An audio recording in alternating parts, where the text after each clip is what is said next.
19শে জানুয়ারি 1982 শহীদদের স্মরণে শ্রমিক, কৃষক ও কৃষি মজুরদের ঐক্যবদ্ধ লড়াইয়ের অংশ হিসেবে আগামী 12 ফেব্রুয়ারি 2026 দেশব্যাপী ধর্মঘট সফল করার আহ্বানে রাজধানী আগরতলা শহরে এক মিছিল সংগঠিত করা হয়। মিছিলটি শহরের বিভিন্ন পথ পরিক্রমা করে পরবর্তী সময়ে কামান চৌমুহনী এলাকায় এসে এক সভায় মিলিত হয়। সভায় শ্রমিক, কৃষক, কৃষি মজুরদের অধিকার রক্ষা, ন্যায্য মজুরি, কর্মসংস্থান ও জীবনযাত্রার ব্যয় বৃদ্ধির বিরুদ্ধে ঐক্যবদ্ধ আন্দোলনের উপর গুরুত্ব আরোপ করা হয়।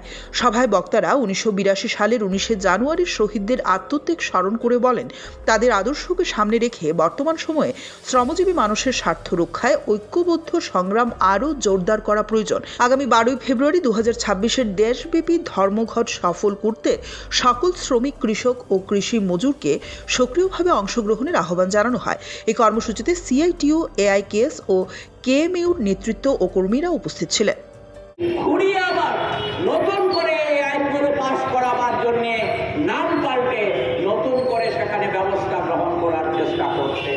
খ্যাত মজুরদের জন্য একটা কেন্দ্রীয় আইন প্রণয়নের কথা বহুদিন ধরে দেশে পার্লামেন্টে বারে বারে উঠছে, দেশে রাস্তার লড়াই আন্দোলন ময়দানে বারে বারে উঠছে।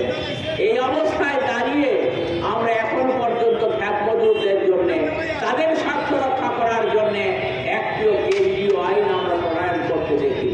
এই অবস্থায় দাঁড়িয়ে আমাদের দেশের অধিকাংশ মানুষের জীবন যন্ত্রণা, এই জীবন যন্ত্রণা থেকে তাদেরকে মুক্তি দেওয়ার লক্ষ্যে আগামী 12ই ফেব্রুয়ারি, আজ তো হচ্ছে জানুয়ারি মাসের 19 তারিখ, আগামী মাসের 12 তারিখ সারা দেশের শ্রমিক, কৃষক, খ্যাত মজুর সহ নারীরা, ছাত্ররা, যুবরা, তফসিল অংশের মানুষ, তফসিল